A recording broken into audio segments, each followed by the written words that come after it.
anak-anak, kembali lagi belajar bersama Ibu Nova. Hari ini kita akan masuk ke tema 1, subtema 1, pembelajaran 5 dan pembelajaran 6. Kita langsung lihat materinya yuk. Nah, anak-anak, pada pembelajaran sebelumnya, kamu tentu sudah mengetahui apa pengertian pubertas dan apa saja ciri-ciri pubertas pada laki-laki dan pada perempuan. Kira-kira apa yang dapat kamu lakukan untuk lingkungan pada masa pubertas ini? Pada masa pubertas, hendaknya kamu mengisi hari-hari kamu dengan kegiatan yang positif. Apa kegiatan positif yang bisa kamu lakukan pada masa pubertas ini? Perubahan pada masa pubertas pada laki-laki dan perempuan bukan hanya terbatas pada fisik saja. Kemarin, ciri-ciri yang sudah kamu tuliskan hanya terbatas pada fisik. Tapi ternyata pada masa pubertas kamu juga mengalami perubahan emosional. Yang tadinya kamu pendiam, mungkin kamu akan lebih menjadi ceria. Kamu akan lebih menjadi sensitif, emosional, cepat bete, cepat ngambek, dan lain sebagainya. Dan itu merupakan hal yang wajar. Karena perubahan yang terjadi pada masa pubertas bisa terlihat dari fisik dan juga emosionalnya. Tapi emosional itu harus dapat dikelola dengan baik, sehingga kamu dapat menjalani masa-masa pubertas kamu menuju remaja dengan hal-hal yang positif. Nah, kira-kira apa saja tips sukses pubertas? Kamu dapat melihat poster yang ada di buku tema kamu. Kita lihat ya, pada slide Ibu sudah Ibu tayangkan tips sukses pubertas yang terdapat pada poster. Yang pertama, kamu selalu mendekatkan diri kepada Pencipta Tuhan Yang Maha Esa. Dengan kamu rajin beribadah, rajin sholat, dengan begitu kamu akan dapat melewati masa pubertas kamu dengan baik. Yang kedua, kamu dapat mencari informasi, bertanya, dan berdiskusi tentang pubertas dan pendidikan seks kepada orang yang mengerti, bisa guru atau orang tuamu. Yang ketiga, kamu selalu berpikir positif dan melakukan perbuatan yang positif. Jangan sampai emosional kamu malah membawa kamu ke hal-hal yang buruk. Yang keempat, banyaklah membaca buku, tentunya buku yang berisi pengetahuan. Yang kelima, pilihlah teman dan pergaulan yang baik. Jangan yang justru membawa kamu ke dalam hal-hal yang negatif. Yang keenam, kamu dapat mengembangkan hobi dan bakat kamu dengan baik. Dengan begitu, kamu akan dapat melewati masa-masa pubertas kamu menjadi remaja yang positif. Nah, kita telah melihat poster tadi. Masih ingatkah kamu tentang pengertian poster? Poster adalah plakat yang dipasang di tempat umum, yang berisi gambar, pesan, atau informasi tentang suatu topik bagi para pembacanya. Apabila informasi, gambar pada poster mudah dipahami oleh pembaca, maka poster tersebut dapat dikatakan baik dan informatif. Unsur poster. Poster setidaknya memiliki 4 unsur. Yang pertama adalah judul poster. Judul poster harus ditulis dengan ukuran huruf yang lebih besar, sehingga dapat terbaca pada jarak 2 meter dan memudahkan pembaca untuk mengetahui apa isi poster tersebut. Judul poster juga harus mencerminkan informasi yang ada pada poster tersebut. Yang kedua adalah unsur informasi atau isi. Isi dapat dibuat dalam bentuk poin-poin atau kalimat singkat sehingga dapat mudah dipahami oleh pembacanya. Yang ketiga, poster harus berisi gambar. Gambar harus mewakili isi poster tersebut dan jangan sampai kamu menaruh gambar yang tidak ada kaitannya dengan isi poster. Yang keempat, kamu juga harus mencantumkan sumber atau daftar pustaka dari mana isi poster itu kamu ambil. Pada poster tips sukses pubertas, informasi yang dituliskan itu diambil dari website, sehingga kamu harus menuliskan apa nama websitenya, kapan kamu mengunduh, dan jam berapa kamu mengunduh informasi dari website tersebut. Informasi untuk poster juga dapat diambil dari buku, dan kamu menuliskannya dengan format nama penulis, titik tahun, titik nama buku, titik kota penerbit, Titik 2, nama penerbit buku tersebut. Apabila pengarangnya adalah Retno Hastuti, maka ketika kamu membuat daftar pustaka, Retno Hastuti harus ditulis dengan terbalik. Nama belakang ditulis lebih dahulu, sehingga menjadi Hastuti, Retno. Titik tahun 2006, kamu bisa tuliskan langsung 2006. Titik nama buku, Ilmu Pengetahuan Alam untuk SD dan MI kelas 6. Untuk nama buku, perhatikan tulisannya harus dibuat miring ya. Titik, kota penerbitnya Klaten. Titik 2, nama penerbitnya adalah Intan Pariwara.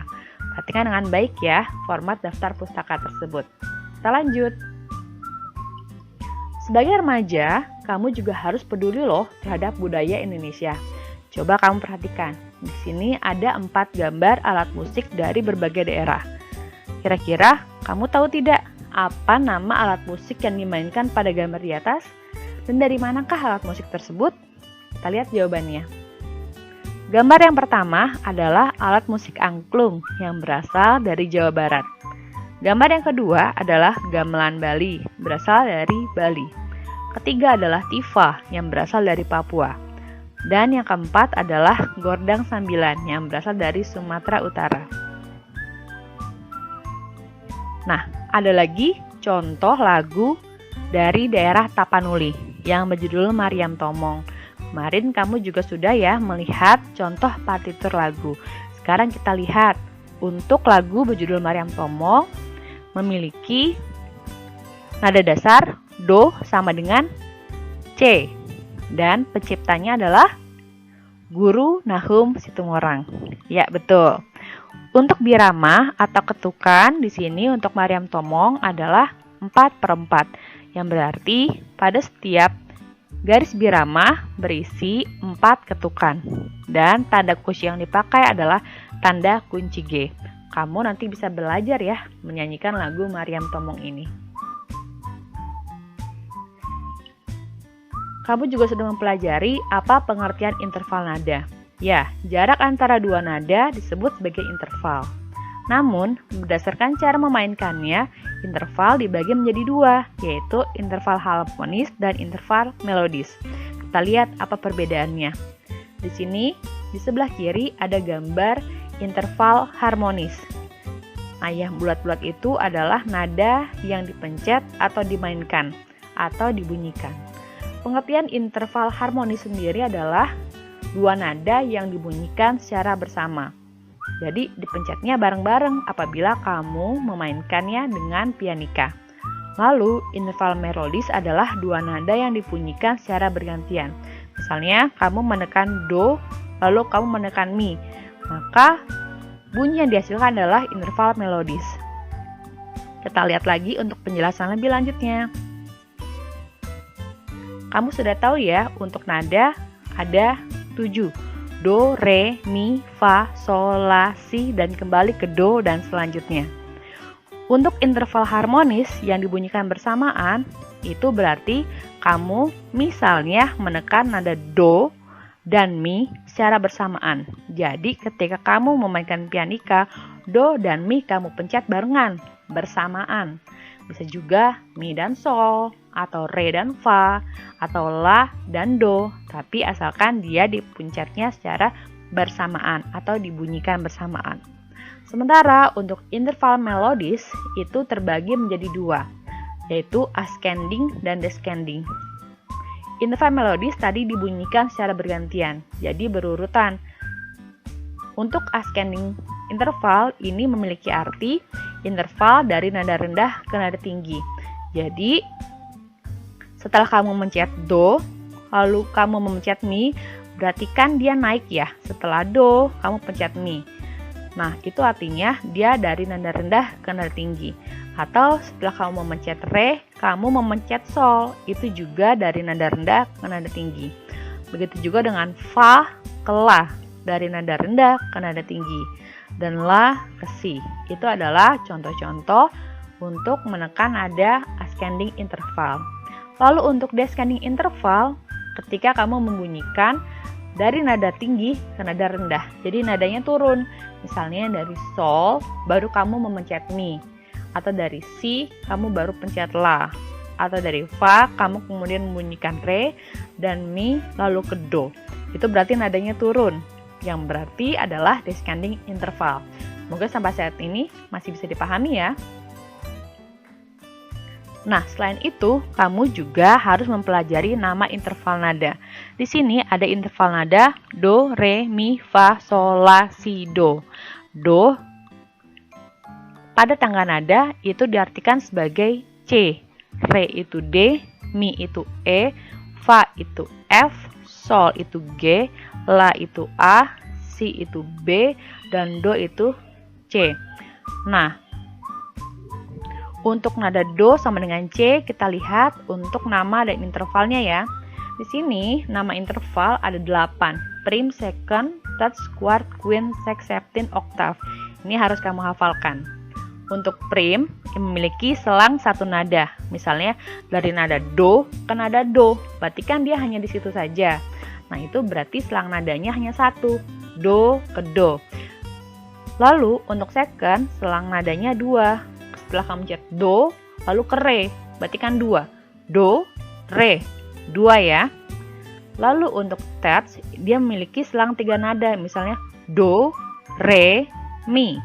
Berarti itu termasuk third. Atau misalnya re, mi, fa, re ke fa, berarti kan 3, selang nadanya 3. Lalu untuk quart, dia memiliki selang 4 nada, misalnya do ke fa. Do, re, mi, fa, 4 nada. Atau re ke sol. Re, mi, fa, sol, 4 nada. Dan selanjutnya sampai ke oktav. Semoga dapat dipahami. Terima kasih untuk perhatiannya dan sampai jumpa di video selanjutnya.